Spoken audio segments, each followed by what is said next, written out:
sumobra lakas ng gasolina.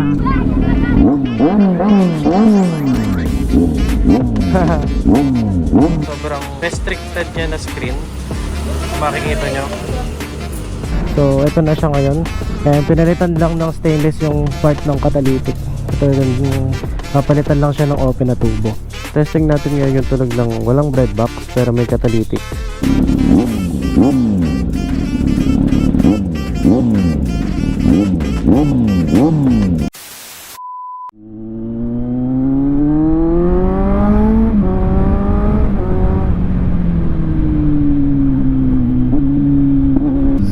What is up? We are back with another video. So for today, ang gagawin natin is magpapadili tayo ng catalytic natin kasi medyo nabibitin din tayo sa tunog. Gusto ko sana mailabas yung talagang tunog ng inline 4. So andito tayo ngayon sa Plaridel. Ang papagawan lang natin is sa Malolos lang, yung shop dati na gumawa din ng mid-link nung sa Benelli RK natin. And papakita ko sa inyo dyan yung kung gaano kaganda yung welding nila.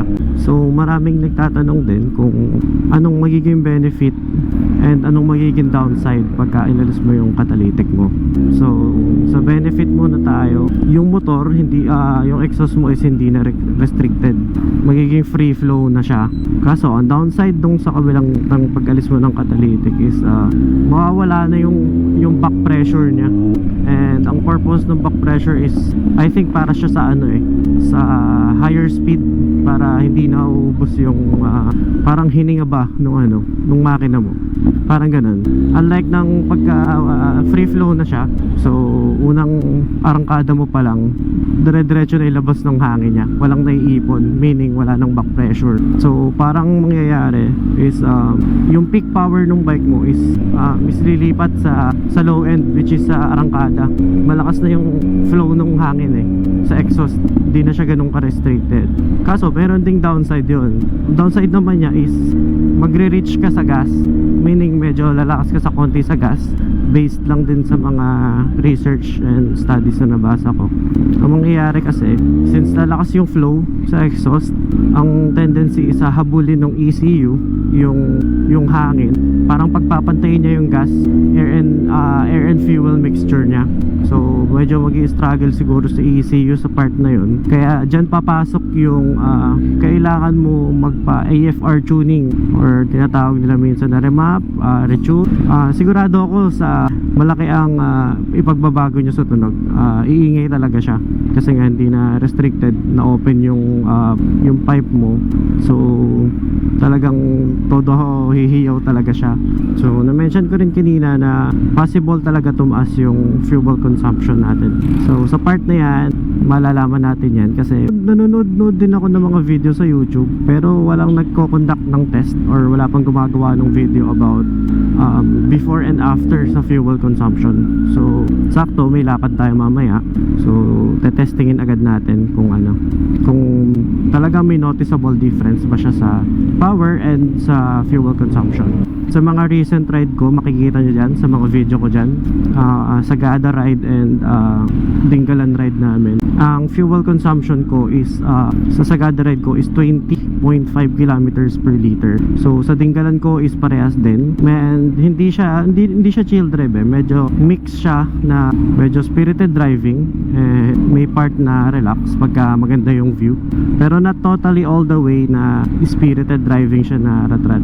So malapit na tayo dito sa shop, mapakita ko sa inyo yung shop nila. Sana konti ang tao or walang pila. Katabi siya ng simbahan ayun, kung nakikita nyo, ayun yung simbahan. Kaliwa tayo dito, inform tayo, tanong tayo sana na kung magkano ang pag-alis ng catalytic. So boss, ang papagawa ko lang itong sandangkal na to, papalitan lang catalytic. Catalytic. So andito tayo sa ito na, gagawin na siya sa JCSJ muffler. Dito yan sa Malolos, Bulacan. So ito, kakalasin na yung motor. So may bandang headers, papalamigin lang muna. Ito lang munang maliliit, yung hindi masyadong nag-init na parts, kakalasin nila. So update ko na lang kayo sa proseso, tsaka kung paano sila mag-welding. So ito yung mga tinda na makikita nyo na sa welding nila. Malinis talaga yung welding nila, pagkaka-weld nila. Aside from that, hindi sila ganun kataas maningil. So ayan, nakalas na yung pipe natin. Yung headers na lang. Ito yung catalytic niya. Ayan.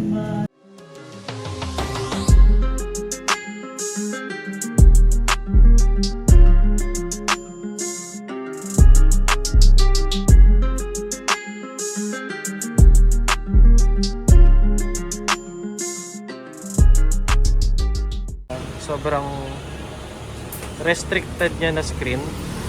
Makikita nyo.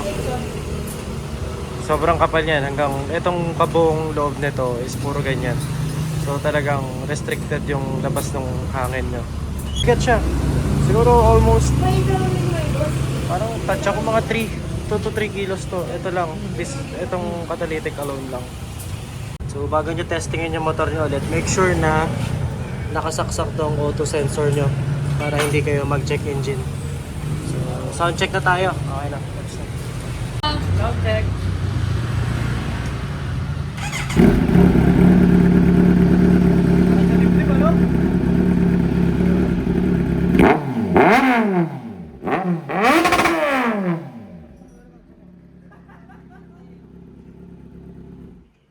So ito na siya ngayon.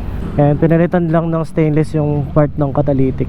Katulad nung dinidiscuss ko kanina, papalitan lang siya ng open na tubo. So ito yung pakita ko sa inyo yung gumawa ng muffler natin. Boss, thank you. Pangalan mo, boss? Shoutout sa Sir Jinwell. Boss, thank you. Pangalan mo, boss? Jerry. Napin nyo lang si Sir Jerry pag napasyal kayo dito sa muffler shop nila. Sir, shoutout sa'yo. Salamat, no. Pauwi na tayo. Sakto at tayo ay aalis mamaya. Masusubukan natin ang gas consumption natin kung totoo bang malaki yung difference pagka nag-cut delete. So kung mapapansin nyo, walang check engine kasi ang Z900 is hindi kailangan ng servo body. Unlike yung mga sports bike na pag nag-cut delete ka, kailangan mong lagyan ng servo body para hindi mag-check engine. So ni-research ko itong mabuti bago ko gawin kasi mahal din yung servo body. So larga muna tayo. Boss, thank you!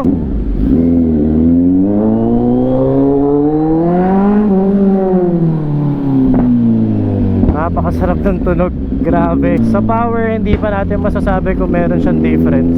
Kasi ngayon ko pa lang din nasubukan. And ayoko naman maniwalang nadagdagan talaga siya. Kasi baka placebo effect lang ng pagkakakalas. Akala ko nadagdagan na. So, mamonitor din natin mamaya. Pagkas muna tayo, dito tayo sa Flying V. Hanggang dito ay 59 lang.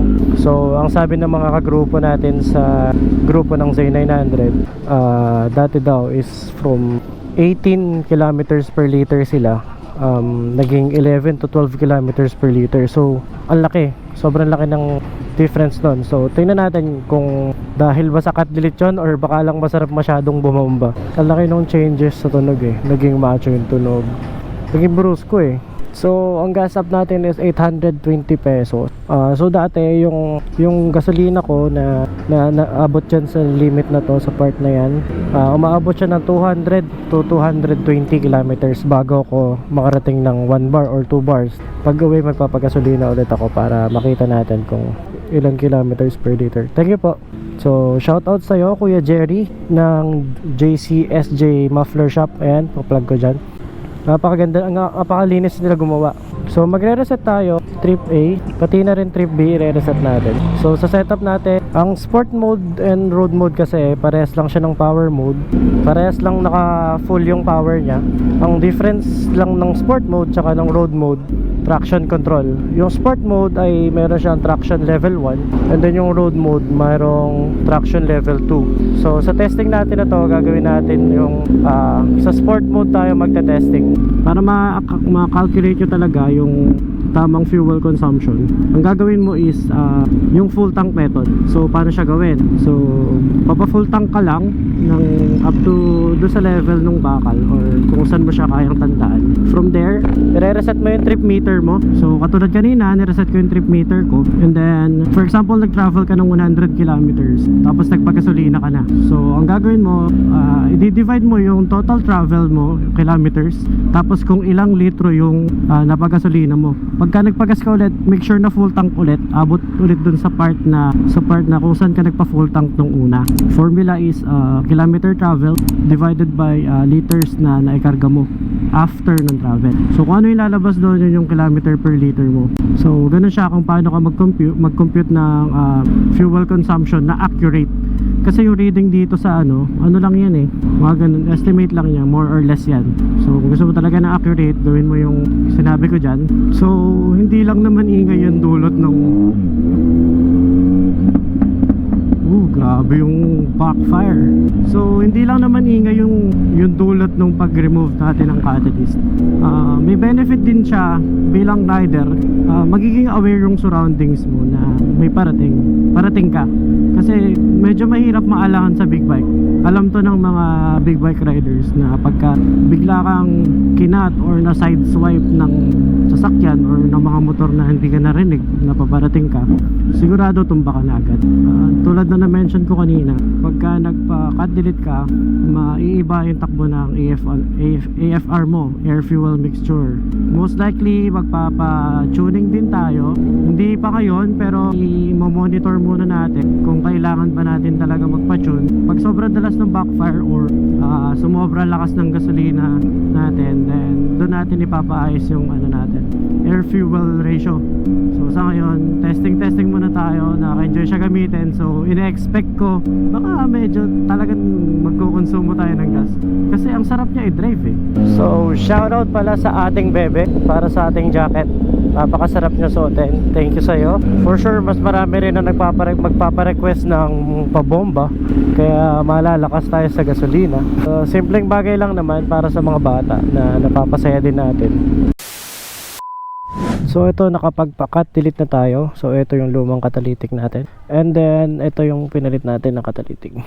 Straight lang siya na tube. So ang hinihintay ng lahat, ang sound check natin sa cut delete SC Project na S1 Titanium.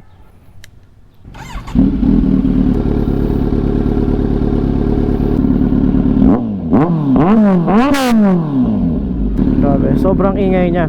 As in, pagka naka-idle lagi nito is chill siya. Pero once na ni-rev mo siya, talagang maugong na. So yung mga bata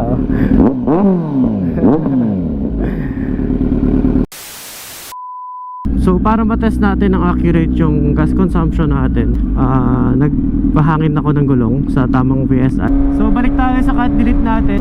So for pakiramdam ko sa vibration sa handlebar, parang nagkaroon siya ng gigil eh. Gusto niya lagi umarangkada ka, parang ganun yung pakiramdam. So sa gas consumption, hindi pa natin masasagot ngayon yan. Mamaya pa yan pag uwi natin. So far sa loob ng after natin mag full tank, meron na tayong 12 kilometers.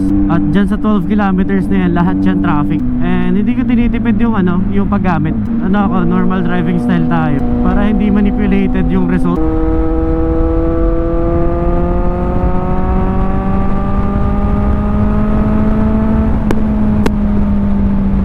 Sobrang solid. Sarap ng pakiramdam. Yung na-notice ko na difference after natin magpa-cut-delete is nagkaroon siya ng konting, yun nga, vibration. Naramdaman ko meron siyang vibration. Hindi ko na alam kung paano ko siya explain, pero very minimal na hindi siya to the point na nakakairita. Sobrang minimal lang. Malit lang. Hindi na siya parang init-pick pa. First gear, second gear ko napakasigla, as in. Alam naman natin na malakas yung Z9 kahit all stock pa yan, pero dumaan tayo dun eh. Naranasan ko yung may cat, yung red box. So naranasan natin yun, pero I can totally say na talagang may difference sa low end. Siguro nalipat dun yung power niya, katulad ng na-mention ko kanina. Parang malilipat talaga yung peak power niya sa una, kasi ang lakas na ng airflow niya eh. Free flow na siya eh. Unlike nung may catalyst, hinohold niya yung hangin dun sa likod ng catalyst. So ang mangyayari is sa higher speed, sa higher RPM range, may binubuga pa. Kumbaga hindi siya nauubusan pa ng hangin eh. Parang ganun yung simple analogy. Update na lang ulit tayo dahil wala naman tayo masyadong makikita dito sa NLEX. So kung ano yung takbuhan ko, may maintain ko lang yung ganun, then update na lang ulit mamaya. So again, ulitin ko lang yung mga binabanggit ko kanina na mga pros and cons ng pag-cut delete. Di ako 100% sure doon, pero first hand experience lang sa mga ibang motor ko and sa kotse na nag-cut delete din ako. So ganun yung mga na-experience ko. May mga rider na matutuwa dito, meron ding mga maiingayan, yung mga hindi rider na ayaw ng ingay, pwede silang mairita. Grabe, puro talaga truck dito sa port. Nakakatakot pag maliit ka. Grabe, talagang di sila nakakaantay ng konting minuto, no? Grabe, kakagulo sila dyan. Kaya pala ang traffic, papatong-patong sila dun. Isa lang.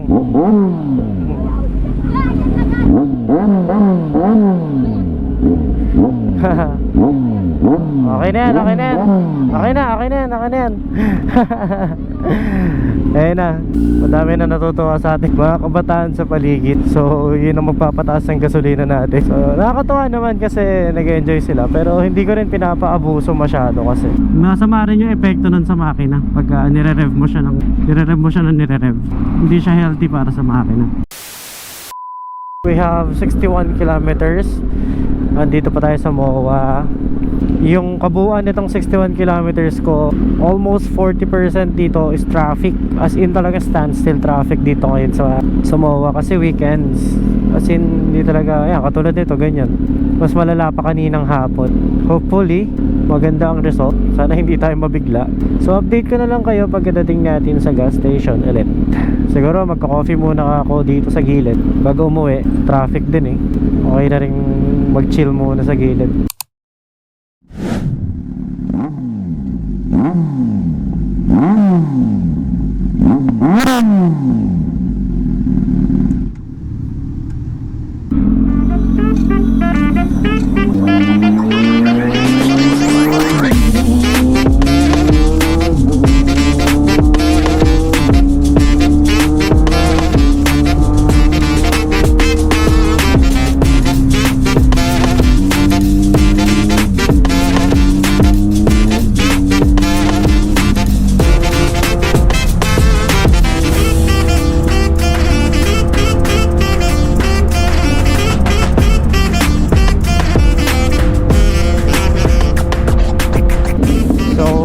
Exit na tayo ng expressway. Currently we have 116 kilometers on the clock. So tingnan natin yung reading natin mamaya. Wala na parang laman. So I'm guessing nasa 16 kilometers per liter, mga ganon.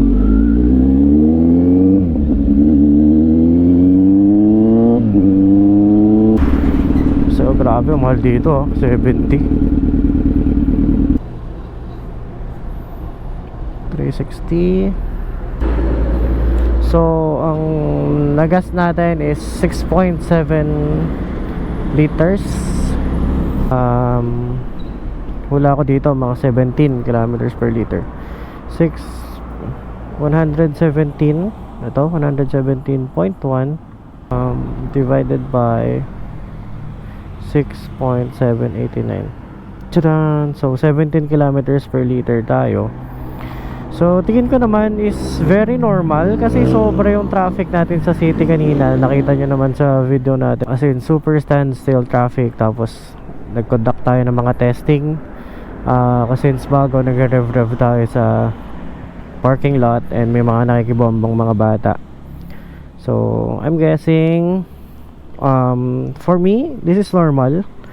Kung meron man naging dagdag dito, siguro mga ganun lang siguro, minus 2 kilometers per liter. Pero conduct pa tayo ng ibang testing sa ibang road conditions. So re-reset ko na yung trip B natin para for next testing. Let's gas up natin, masubukan natin. So yun lang. Kung umabot ka sa part ng video na to,